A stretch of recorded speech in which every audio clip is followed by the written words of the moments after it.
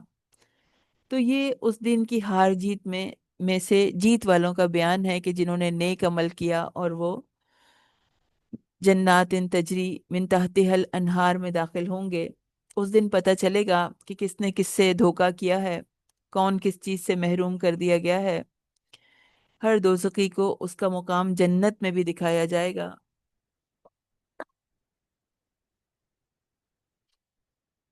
اور کمایا کسی نے اور لے کے کوئی اور چلا گیا۔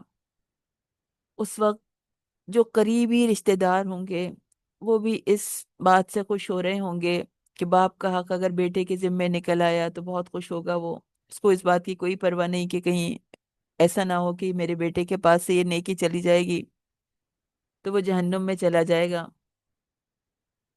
کیونکہ اس وقت شدت کی نفس نفسی کا عالم ہوگا، اور کوئی مصیبت نہیں پہنچتی مگر اللہ کے اذن سے۔ اور جو اللہ پر ایمان لے آئے وہ اس کے دل کو ہدایت دیتا ہے، اور اللہ ہر ہر چیز کو خوب جاننے والا ہے۔ تو جو بھی مصیبت پہنچتی ہے اللہ کے حکم سے اور اس کے طے شدہ فیصلے کے مطابق ہوتی ہے، تقدیر کے مطابق ہوتی ہے۔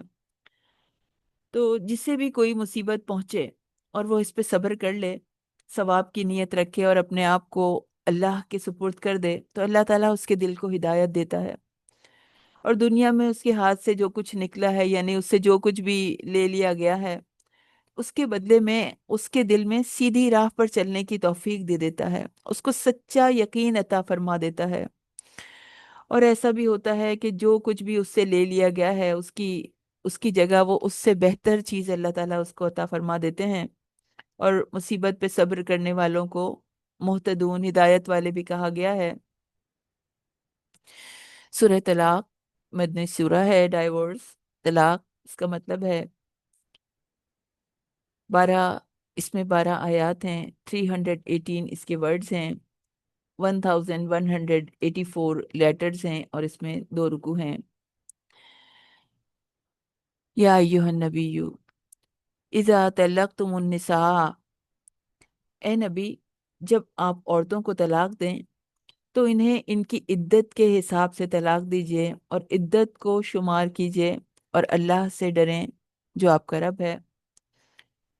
یعنی نبی کریم صلی اللہ علیہ وسلم سے کہلوایا جا رہا ہے، یا ایہا النبی، آپ اپنی امت کے پیشوا ہیں، آپ نے زندگی کے ہر پہلو کی تعلیم دی ہے ان کو، تو آپ ہی نے انہیں سمجھایا ہے، آپ ہی نے ان کو ان کے بندھن کہ کس طرح نکاح کیا جاتا ہے، نکاح کا طریقہ آپ نے سکھایا ہے، تو آپ انہیں یہ بھی سمجھا دیجئے کہ اگرچہ الگ ہونا، طلاق جو ہے وہ پسندیدہ نہیں ہے، حلال چیزوں میں سب سے ناپسندیدہ چیز ہے، لیکن یہ بھی بات ہے کہ کسی کی شادی اس طرح سے ہو گئی، کسی کی زندگی کو برباد کر دینا کھیل نہیں ہے۔ اگر زندگی میں ایسے حالات آ جائیں تو پھر ایسا کیا جا سکتا ہے۔ تو اگر ایسا